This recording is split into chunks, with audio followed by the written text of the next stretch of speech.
Zora Chatterjee, CMD at Coal India, joins in. Zora, hi, morning. First, let's start off with your comments on the budget announced last week. And are you satisfied with what it brings on the table for Coal India? Our efforts to gear up production would also entail purchase of more equipment, and some of our contracts are under the final stages as well. So that is a welcome step. Also, the reduction on custom duty on non-coking coal is welcome, since the import price would be reduced somewhat. The pressure on Coal India and indigenous coal would be relieved to some extent. Morning, Ms. Chatterjee. Nikunj Dalmia also joining in from Mumbai studio. What are your thoughts on the impact of cut in thermal coal duty? What will this do to Coal India? We haven't worked that out. We are not importing coal at the moment, so that doesn't affect us. But on equipment, you know, there is an exemption of 5% on import of equipment. So to that extent, it would affect us.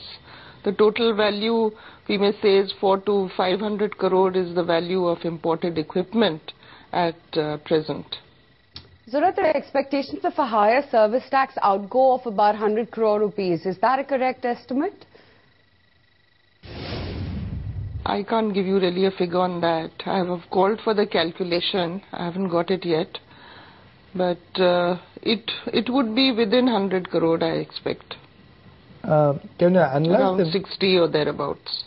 Fair point. So can you analyze the impact of higher rail freight for Coal India, and because of higher rail freight, will your margins decline? This cost would be passed on, and it is the impact is different for different sectors. Like for steel, it's coming to 78 rupees per ton, about 20%. And for thermal plants, it's 41 rupees per ton. That's about 24%. It's averaging to 22% overall increase. So Zora, update us on the agreements to be signed with power producers. Have you started negotiations with any of the companies?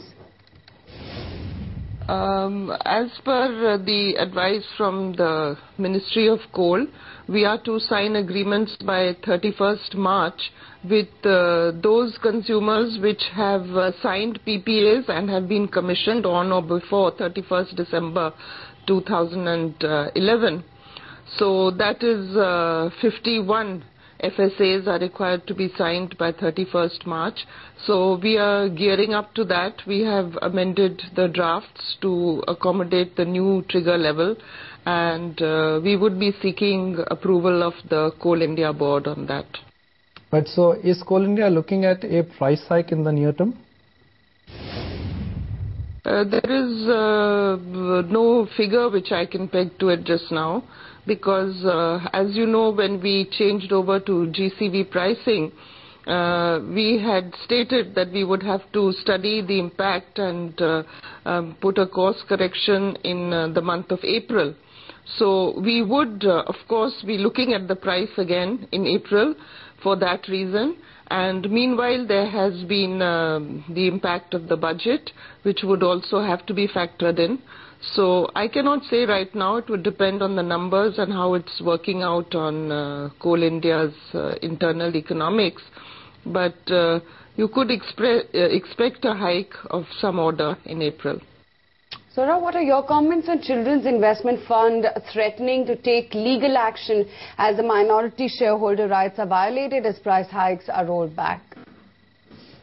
Yeah, I wouldn't like to comment on anyone who wants to take legal action, but the general situation, as you would know, of all minority shareholders is that they are free to raise their concerns in the AGM, and that is the forum for voicing the concerns.